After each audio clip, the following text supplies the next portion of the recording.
Marcio എന്ന ഒരു കുട്ടിയുണ്ടായിരുന്നു. കൂലിപ്പണിക്കാരനാണ് അവൻ്റെ അച്ഛൻ.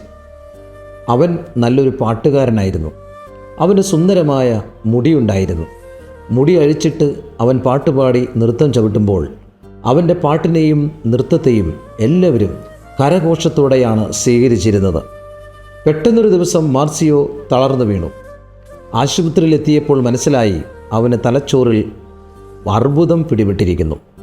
ചികിത്സ നീണ്ടുപോയി. ഒടുവിൽ ഡിസ്ചാർജ് ചെയ്യേണ്ട ദിവസം മാർസിയോ കണ്ണാടിയുടെ മുമ്പിൽ നോക്കി പൊട്ടിക്കരഞ്ഞു. കാരണം അയാളുടെ അവൻ്റെ പാട്ടിൻ്റെ താളത്തിൽ നൃത്തം ചവിട്ടിയിരുന്ന ഉലഞ്ഞാടിയിരുന്ന മുടിച്ചുരുളുകൾ ഇപ്പോൾ ഇല്ല.